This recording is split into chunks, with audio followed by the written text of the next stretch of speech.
Rec podcast. Today's episode is a special supplier voice edition, and we have a very special guest. It's Mark Hines, the VP of Sales and Marketing for Paddock Pool Equipment Company.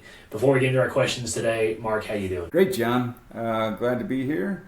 I don't know when this is going to go out, but it's Friday, so I'm glad we're at the end of the week. Yeah, it's definitely a great feeling here in the summer on a Friday. But we'll go ahead and we'll dive right into our questions, Mark. First up, what's the problem that you're seeing on your side of things facing community rec operators and professionals today that needs to be solved? Well, I don't know that it's actually a new problem because I think it still remains budget, right? It still remains the cost, satisfying the needs and wants of everybody in the community, trying to build something that a vast number of people are going to want, trying to build something that's going to, maybe attract people from other communities, especially if you're in a smaller town and you're trying to attract people from the surrounding towns. And then you've got shrinking budgets, and there's a lack of government funding and some grants that are out there, I think. And I don't think that's a new problem. I think that's been a problem all along, but it continues. It hasn't been solved yet. Yeah, it certainly is a problem, budgeting overall with YMCAs, JCCs, you name it, nonprofit rec centers, and especially with some government funding drying up in recent years. Sure. So thank you for bringing that up. But what's maybe a common misconception that you can dispel surrounding this issue from your own experience? I mean, I think one of them is that you can build things that will satisfy everybody that don't have to be super expensive, right? There's a growing number of products out there and installations of things that are fun and cool that satisfy a lot of that. Also, I think there are still some grants and stuff out there. They're a little harder to find now. Yeah. So you have to talk to NRPA or your local community folks, and you can find them. You just probably have to work harder than you used to. Okay, thank you. What were some best practices that you know from your own side of things for navigating budgeting, but also fundraising, you name it, when it comes to fiscal responsibility? Maybe what are some keys to success for community rec centers? Yeah, I think a few things, right? Budget is budget early, budget often.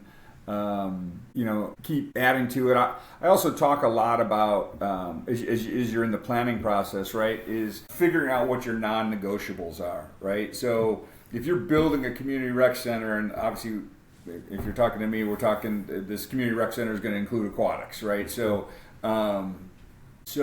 if it's indoor, this is an example I use a lot because this is, one of our products that we push a lot, but if it's indoor and indoor air quality is important to you, then make it part of your non-negotiable list of things. Like the budget's going to have to work around this. If it's, a giant slide package, then budget around that. If safety's an issue and you're going to have a product like a life floor or something that's going to be safer, make sure that's in your non-negotiable, right?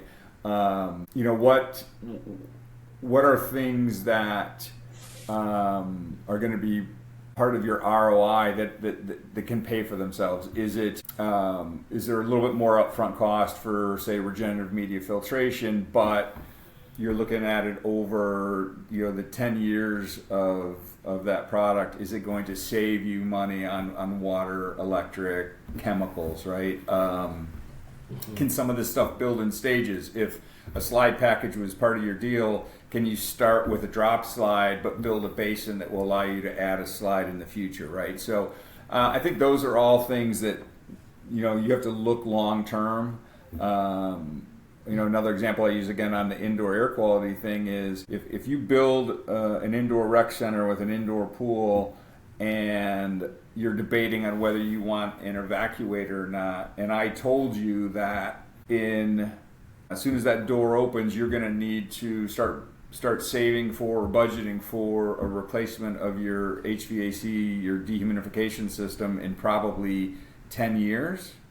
But if you spent a little bit more money up front and you put in an evacuator, which would take away some of those trichloramines and stuff and some of that stuff, the garbage that's running through that system, and instead of buying over the first 30 years of that building, instead of buying $1 million dehumidification system instead of two, is that upfront cost for the evacuator system worth it, right? So those are things I think people get so focused on building something, and then they get in this position where, well, we've got to build it for the least amount of money as possible, and then 10 years down the line they're like, we can't afford this place anymore. Then there were things they could have done that would have solved that issue. Awesome. Thank you for those few examples. I know there's some that are very specific to your company, so that's great. Yeah, sure. But next up, just maybe some latest trends that you're seeing, not just with budgeting, if there's some trends you're seeing with budgeting and fundraising and things of that nature, but also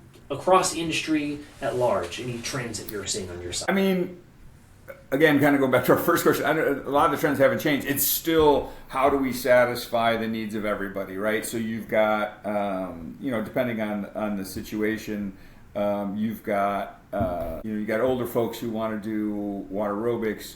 They like warm water. You've got younger kids who want to splash and play, and you're trying to get this all into one facility. Maybe you also want to have, a rec swim team or something, right? And so you have to build around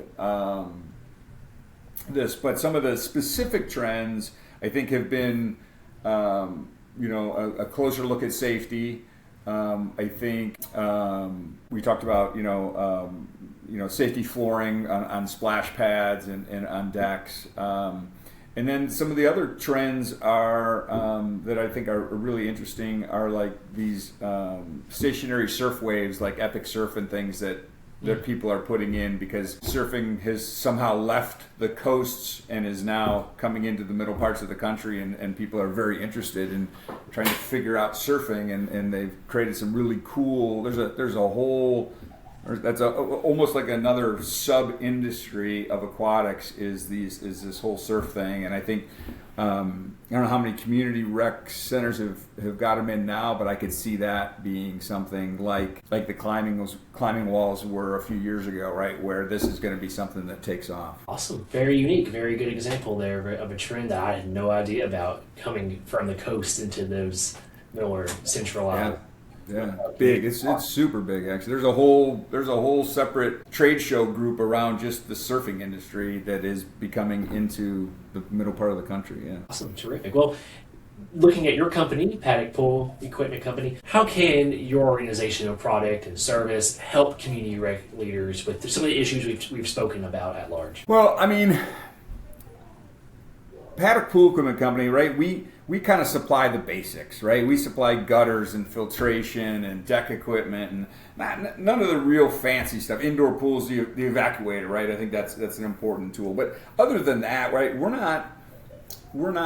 have any of the glamorous products. But again, I think specifically again to us for, I'll just move indoors, right? And indoor air quality. I think there's enough knowledge out there to understand what trichloramines do to the development of young children, right? So if indoor air quality isn't on the top of your list, it should be. I honestly believe that, and then there's a lot of people that would agree, you should not build an you should not build an indoor swimming pool without taking indoor air quality into consideration, right? And we're not the only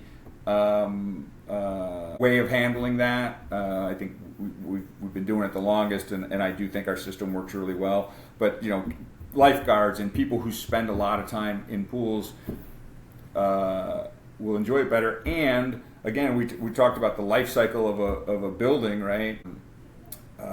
Poor indoor air quality deteriorates the building from the inside out, right? So again, as you think about return on your investment, if you can cut down on annual maintenance costs by spending a little bit more money up front, making it more comfortable, and then I think, again, sorry to be stuck on this topic, but it can also, poor indoor air quality can drive people away. Now you've built this beautiful new facility because this is what the community want, and then they go in there and it's like, oh, I can't breathe in there, it's hot, my eyes turn red, my skin's all itchy, I don't want to go back. And now you start to lose folks in there, and you've spent a bunch of money for nothing. Terrific. Well, again, people don't understand or realize how important that maintenance part is and having the right tools and equipment. So Terrible. I mean, it's hard to make money on a pool in general, right? Indoors, outdoors, community rec, YMCA, a competitive natatorium, right? They're hard to turn them profitable. So anything you can do to make sure that people are using it on a regular basis is super important. one of the last questions I ask you in this episode of the podcast, Mark, is how is Paddock your company uniquely positioned to serve nonprofit community rec centers? Well, first off, again, because we supply the guts, right? So, but we're a great resource, right? So we're involved in so many of these projects. I think we know just from experience what works good, what some of the success stories, some of the failures.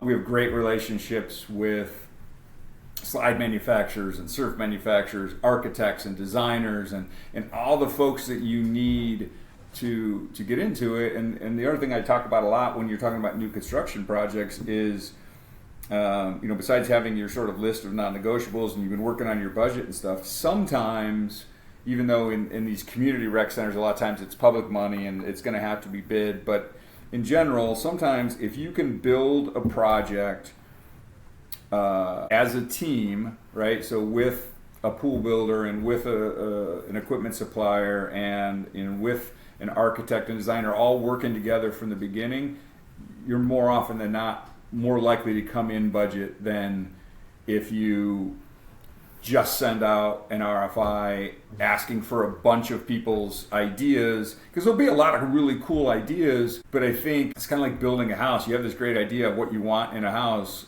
and then they start throwing all these cool ideas at you, and you kind of forgot that I just wanted 4 bedrooms and 3 baths, and now somehow I have this cool stone fireplace, and I've got LED lighting everywhere, and my budget's been blown with things I never thought of. They were not needed, they were just cool, but they didn't really serve the original purpose of what I was doing, right? So I think if you can start with a core group of people with a budget and an idea in mind, you're more likely to end up exactly where you wanted to be.